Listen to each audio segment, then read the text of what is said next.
برادران اہل سنت، السلام علیکم ورحمۃ اللہ تعالی وبرکاتہ، حامدا و مصلیا و مسلما، اما بعد فاعوذ باللہ من الشیطان الرجیم، بسم اللہ الرحمن الرحیم، وَأَنَّ هَذَا صِرَاطِي مُسْتَقِيمًا فَاتَّبِعُوهُ، صدق اللہ العظیم، صلی اللہ علیہ وسلم۔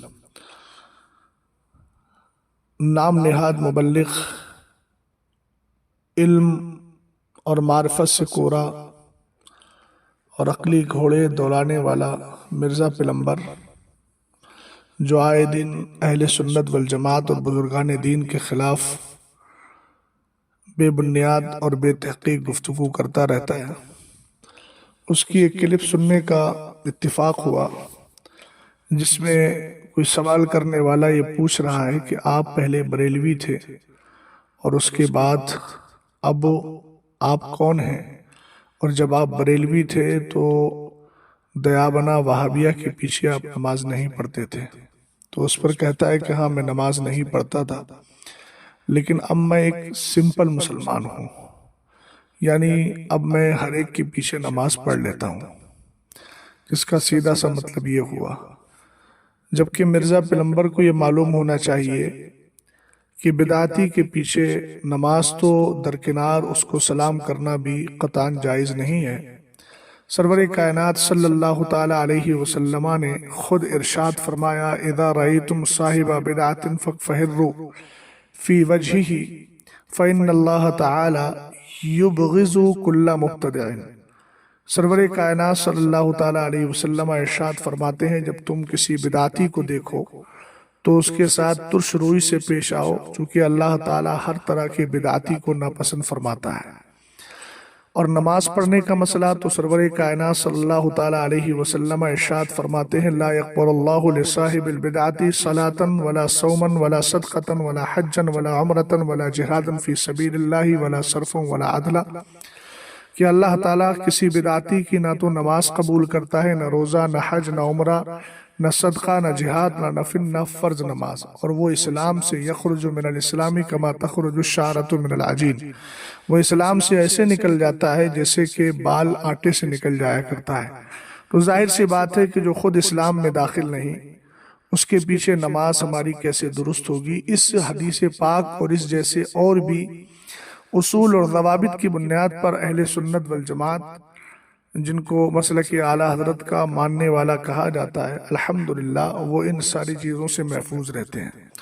خود کو کہتا ہے کہ میں سمپل مسلمان ہوں، تو ظاہر سی بات ہے یہ سمپل مسلمان اور سادھارن مسلمان تو سرکار علیہ السلام کے دور میں منافقین بھی کہا کرتے تھے کہ ہم بھی مسلمان ہیں، جبکہ قرآن نے ان کے لیے کہا وَإِذَا قِيلَ لَهُمْ آمِنُوا كَمَا آمَنَ النَّاسُ قَالُوا أَنُؤْمِنُ كَمَا آمَنَ السُّفَهَاءُ۔ صحابہ اکرام کو معاذ اللہ انہوں نے بے وقوف اور نادان سے تعبیر کیا۔ قرآن پاک جب نازل ہوا تو کہیں فرمایا لا تعتذروا قد کفرتم بعد ایمانکم، کہ تم بہانے نہ بناؤ، ایمان لانے کے بعد تم کافر ہو چکے ہو۔ اور کبھی اگر مرحلہ آیا تو قرآن نے یہ کہا ان المنافقین فی الدرک الاسفل من النار، بے شک منافقین جہنم کے سب سے نچلے حصے میں ہیں۔ اور کبھی اگر مرحلہ آیا تو قرآن نے کہا ان المنافقین لکاذبون، بے شک منافقین جھوٹے ہیں۔ اس کے بعد سائل یہ پوچھتا ہے کہ اب آپ کون ہیں؟ تو کہتا ہے فکر کے اعتبار سے ہم اہل سنت والجماعت ہیں، اور خود کہتا ہے کہ بابوں نے فرقوں کو بانٹ دیا، ایک دوسرے کی تکفیر کی۔ تو ظاہر سی بات ہے جس فرقے سے تو بچنے کا حکم یا بچنے کی بات کر رہا ہے، جب تو نے خود کو اہل سنت کہہ دیا تو بھی ایک فرقے کا فرد ہو گیا، چونکہ وہ فرقہ شیعہ رافضی فرقوں سے الگ ہے۔ دوسری بات، اگر خود کو اہل سنت کہتا ہے تو یہ بھی ذہن میں رہنا چاہیے کہ جو تو دعوت و تبلیغ کر رہا ہے یہ در حقیقت اہل سنت والجماعت کی دعوت و تبلیغ نہیں ہے۔ اگر حقانیت کی طرف جایا جائے تو بہت سارے ایسے نظریات اور بہت سارے ایسے عقائد ہیں جن عقائد کو مرزا پیغمبر پیش کرنے کے بعد اہل سنت والجماعت کے اصول اور ضابطوں پر شبخون مارتا ہے اور ان پر حملہ کرتا ہے۔ بعد میں کہتا ہے کہ اہل سنت شیعوں کو گمراہ کہتے ہیں، کافر نہیں کہتے، اور صحابہ نے تکفیر نہیں کی۔ پہلی بات تو یہ کہ اہل سنت والجماعت رافضیوں کو صرف گمراہ کہتے ہیں، کافر نہیں کہتے. یہ تمہاری بے وقوفی اور نادانی ہے. فقہ کرام کے بہت سارے ضابطے ہیں. من الروافض من فضل علیا علی الثلاثة فمبتدع وان انکر خلافت الصدیق او عمر علی العصائی فهو کافر.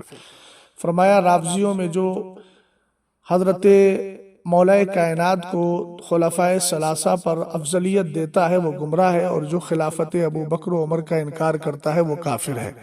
تو اہل سنت والجماعت رافضیوں کو صرف گمراہ نہیں کہتے بلکہ کافر بھی کہتے ہیں. تم کیسے اہل سنت کا فرد ہو کہ تمہیں اپنے مذہب و مسلک کا اور خود اپنی جماعت کا عقیدہ معلوم نہیں ہے.